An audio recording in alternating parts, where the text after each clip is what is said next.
Hi team, welcome back to another video on the Behind Fixture YouTube channel. Myself and Lewis are sharing all the behind the scenes, the highs, lows and everything in between as we build Fixture into what we hope will become the go-to athlete marketing agency globally. It's been another crazy week. I've got my laptop here to go through essentially Monday to Sunday what myself and Lewis have been up to. So I will share the perspective from my calendar and then Lewis will share the perspective from what he's been up to as well. We are fast approaching it being 2 weeks since Fixture launched, and I was feeling a bit rotten Tuesday, Wednesday and Thursday. So in all honesty, I've not filmed as much content as I'd have liked, and certainly not filmed as much as week one. But I think it is an important message there that you don't have to film every day. You don't have to do the perfect vlog every single Sunday.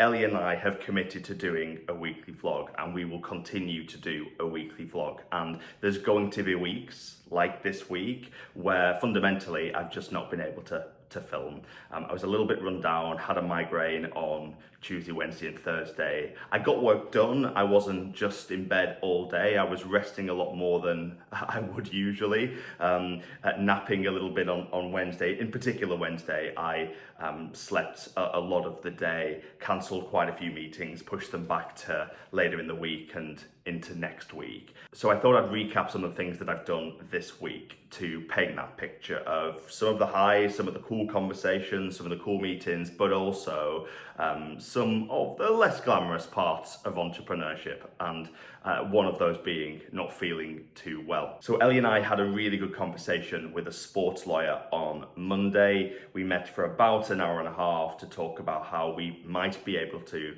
work together. So on Monday, Ellie and I met with a sports lawyer. We had a coffee in Bristol for about an hour and a half, and it was really good to get his take on the athlete marketing space and Fixture and what we're doing. There's definitely scope for collaboration this year, and to see how he might be able to introduce athletes that he's working with to us, and also where he can support our business on our legal foundations, particularly around intellectual property, around our contracts and our agreements with athletes and brands and commercial partners. And as someone who did a law degree, I think it's extremely important to have those legal foundations and contracts and agreements in place right at the start. Don't wing it, don't use AI. Of course, I'm an advocate of using AI to streamline workflows, to speed things up, to deliver more impact for the business. But I think something as fundamental as legals and contracts, you've got to get that counsel from an expert. So yeah, we felt really positive coming out of that conversation that we're building something special with Fixture, and someone who's worked in the legal and commercial space for well over 25 years, having that vote of confidence was really, really important to us. And then Tuesday, again, we were in Bristol, so basically I had no meetings on Tuesday, which is quite rare for me. Usually I've got quite a few meetings every day. Lewis had a day full of meetings, so he was taking those. And then I basically worked with my athlete brand manager hat on, and I did a lot of the content for the athletes we work with, and also commercial outreach and managing a few deals we've got on the table at the moment as well. So that took up the majority of my day. And then we travelled to London.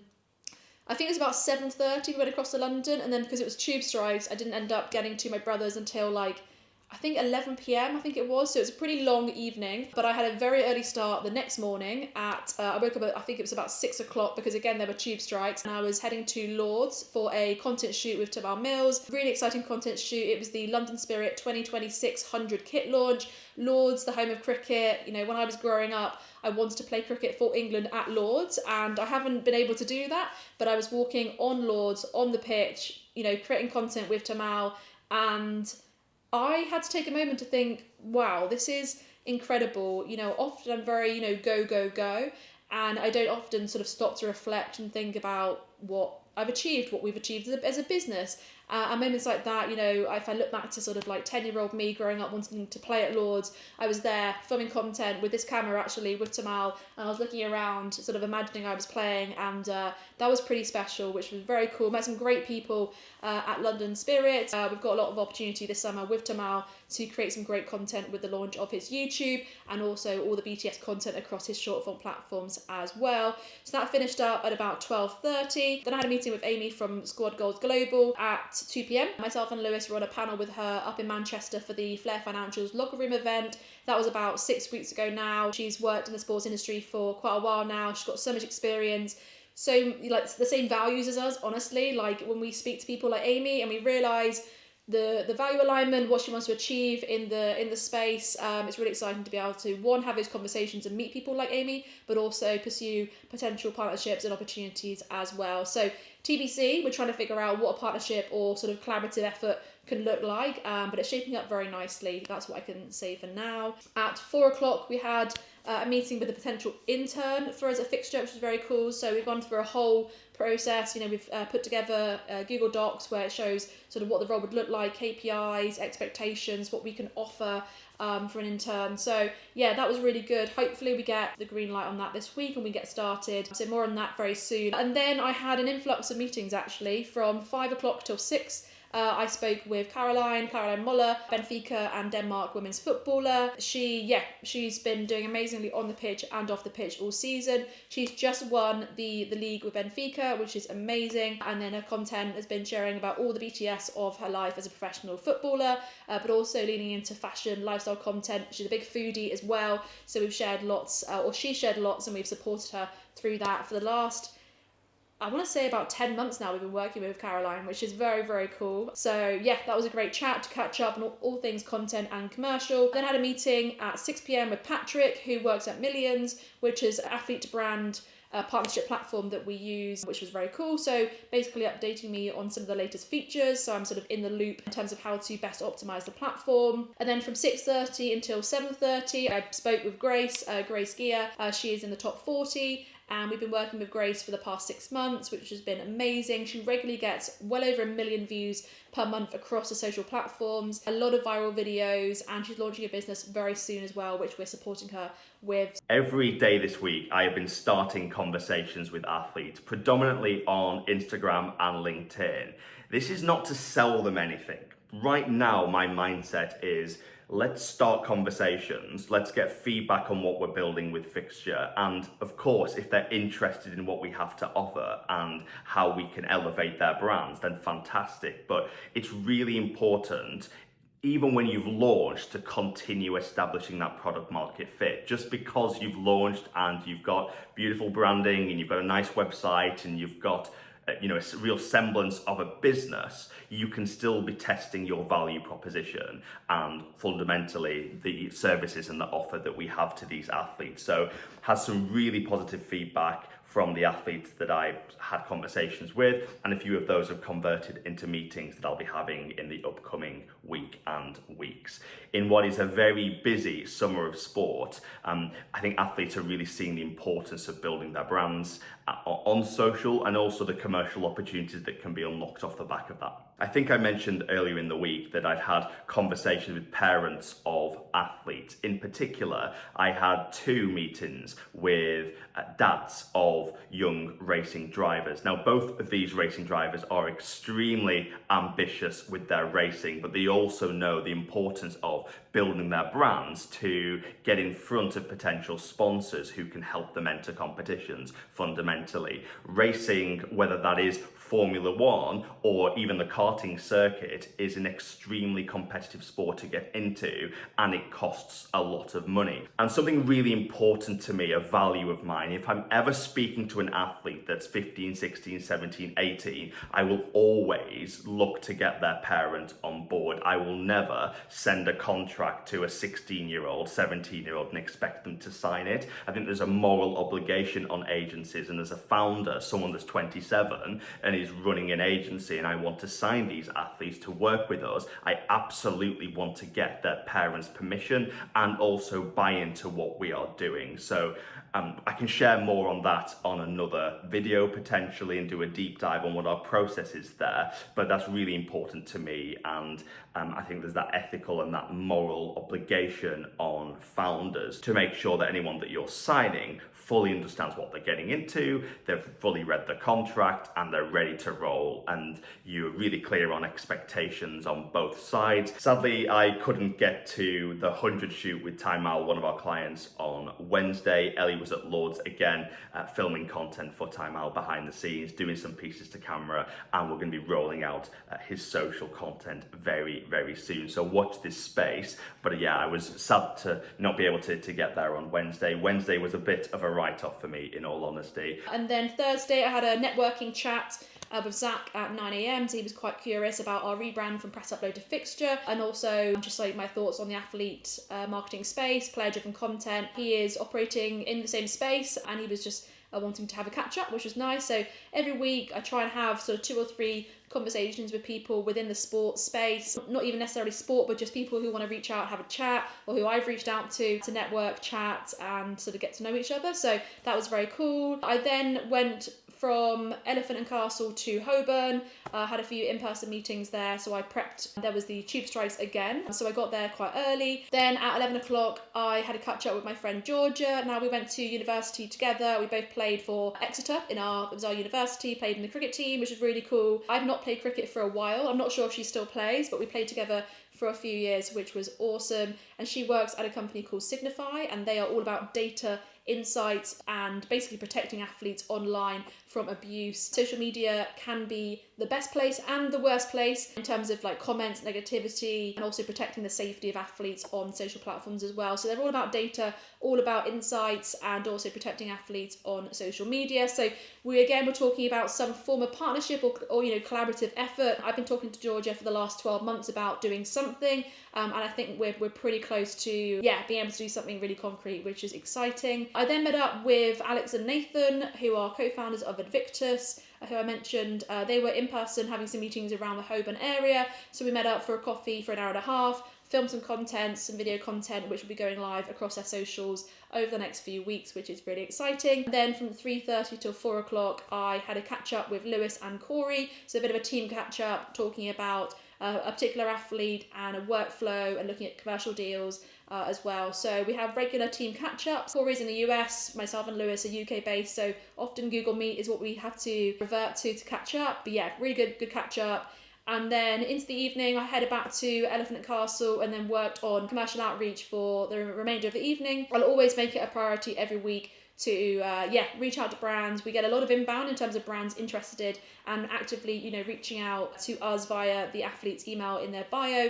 Every athlete has got their own custom email, which is really cool. So name@fixtureofficial.com. So we do get a lot of inbound, but it's really important that as an agency we're very proactive to source as many deals as possible and as many good deals. So of course we do a lot of outreach to help that as well. And on Thursday, I was feeling a little bit better, more like myself. So I had a lazy morning, but in the afternoon, I got back into deep work. I sent a couple of contracts to some athletes that we're bringing on board at the agency. And I also went for a coffee with a friend of mine who is a COO of a company. And my background is in operations. We had some really interesting conversations about AI and automations and some of the most important areas that we can integrate AI in seamlessly with a business. I think it's very easy to get shiny object syndrome when it comes to AI. There's so many amazing tools out there that can obviously deliver a lot of impact for the business, but it's really important that you prioritize. You're not going to solve every one of your business problems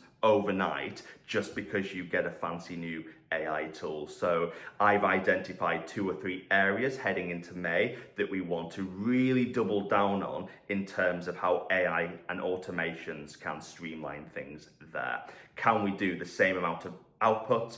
can we deliver excellent work for our clients without having to spend more and more of our time as co-founders on that area. So whether that's our content creation, social media support for our athletes, or whether it's the commercial and brand and sponsorship piece as well. And in terms of our PR and talent management, again, that is ripe for innovation when it comes to AI. So watch this space. We'll definitely share a lot more insights on how we're embedding AI into our business. And then again on Friday, I was up very early. I was up at 5:45 this time to catch the train to Birmingham for Tube Fest, which is a YouTube conference, happens every year, and it was really cool. I've been posting, on YouTube since I guess 2021, so about 5 years now. And basically Tube Fest is a conference for anyone interested in YouTube, anyone working in YouTube, to learn more about the platform, to network, to collaborate, chat to one another. So we had talks from Laura Costa, we had talks from various influencers and content creators. We had a keynote talk from a guy who works at YouTube, who was basically sharing all of the updates on the platform, some of which are sort of coming out soon. So it was good to get kind of not early access. They didn't just share it at that event and not to anyone else, but basically a little bit more detail in terms of like features that are coming out, features that have been out for the last 12 months, and making sure that I know as much as possible about the platform. I know a fair amount. I watch more YouTube than I do TV in terms of like consuming content. But we've got like 3 or 4 athletes now on the platform creating long form YouTube content. So it's really important that I speak to the right people. I'm educated about the platform and all of the latest features and so we can do the best job possible for our athletes on that platform from a creativity perspective, from a commercial opportunities perspective, and impact as well, right? Making sure the athletes are creating really good, high-level quality content, which is engaging with their fan base. And I'm biased to say it, but I believe our athletes are already doing that, which is really exciting. And they've got plans to be bigger and better, especially this summer. There's a lot of opportunity on the platform with the Women's World Cup, the 100, working with Danny Gibson and Tymal Mills. They're both on YouTube, which is awesome. So a lot of opportunity there, which we'll be, proactively pursuing. And finally, I want to talk about Saturday. Yesterday was a great day. I was feeling brilliant. And after feeling so rotten for many days last week, it was so nice to feel productive and catch up with some friends. So in the morning, I had a business meeting at like 8:30 till 9:30, which was definitely a little bit too early for my liking on a Saturday, but it was really productive. Then I went to Richmond Park for about 3-4 hours, where Arthur, one of my close friends, runs Yes Club, and he did like a walk and talk with 5 or 6 founders around Richmond Park, and it was a beautiful day. It was a scorcher, definitely like early mid-20s. So it was nice to be outside in nature. There's deers, there is so much wildlife, and it's really good to have those mini resets within a week, especially living in central London. I'm from the northwest of England, and we have lots of green space and a lot of amazing wildlife, and I did a lot of stuff outside in my childhood, in my teens, in my early 20s before I moved to London. So it's good to be in nature. You're in central London, it's such hustle and bustle, lots going on, and Richmond Park is absolutely beautiful. If you've not been there and you live in London or you're coming to London, please go to Richmond Park. In the afternoon, I co-worked with Arthur for probably 4 or 5 hours. We got a lot done. He was writing his newsletter for his community and doing some business development and partnership stuff, and I was getting through my to-do list that I should have done last week but wasn't able to. And then we went for a drink or two in the evening, and then I went home and had a chilled one and was up today and cracking on with work as well. So hopefully heading into next week, the 3rd vlog for Fixture will be much more rich. We'll be sharing more content every day, as opposed to like today, where I've basically just done a speedy roundup of everything that we got up to last week. We'll be back to normal vlogs from next week. We just wanted to change it up a little bit, less of kind of following us around, but actually more of a sit down, a chat. I should have had a cup of tea of some sort so I could sort of have a sit down and just like chill and chat to you guys. But yeah, our YouTube journey is really exciting. We've got lots of plans to share, like I said, everything, the highs, the lows, everything in between, and for you all to come on the journey with us as we build Fixture to what I mentioned. We would hope and love for it to be the go-to athlete marketing agency globally. And yeah, excited for that, excited to go on the journey, and I'll stop chatting now because I've been talking for probably too long at this point. But thank you very much for watching this video. Don't forget to like, comment down below and subscribe if you're new, and yeah, we'll see you in the next video.